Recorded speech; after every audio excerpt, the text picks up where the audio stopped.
एक बार की बात है कि किसी के द्वारा ऐसा दुष्प्रचार हुआ और हिमवान को पता चला कि बिना सोचे बेचारे अपनी बेटी का विवाह भोलेनाथ से कर दिया। ना जिनके यहाँ रहने के लिए मकान, न खाने के लिए भोजन और न धन वैभव ऐश्वर्य कुछ भी नहीं है। बड़ा दुख लगा। अपने पुत्र पार्वती के भाई, पार्वती जी के भाई अपने पुत्र से कहा कि जाओ बेटा, और जीजा जी की जो जीजा जी गरीब है, उनके रहने के लिए नहीं है, भोजन करने के लिए नहीं है, तो आप जाओ और उन्हें धनवान बना दो ताकि ये गरीबी मिट जाए।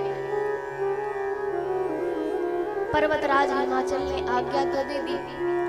मैनाक पर्वत जैसे ही जाते हैं, बैलगाड़ी में हीरे मोती जवाहरात अनेक प्रकार के महाराज सोना चांदी सब कुछ एक बैलगाड़ी में भर के ले जाने लगे काशी।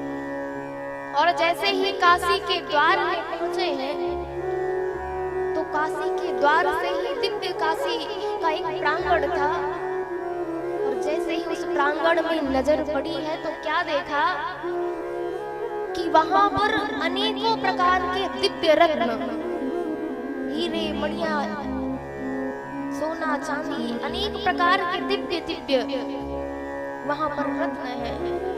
जब ही देखा है तो भौचक्की से रह गए मैनाक पर्वत, और विचार करते हैं कि अगर मैं इस बैलगाड़ी को अंदर लेके जाऊं तो ये मेरी मूर्खता है। इसीलिए काशी के बाहर ही, काशी के द्वार पर उस बैलगाड़ी को छोड़ के, उस बैलगाड़ी को वहीं पर छोड़ के वह पुनः वापस चले गए। और जो बैलगाड़ी थी वह, उसमें से शिवलिंग प्रकट हो गया, और शिवलिंग का नाम ही रत्नेश्वर लिंग पड़ा।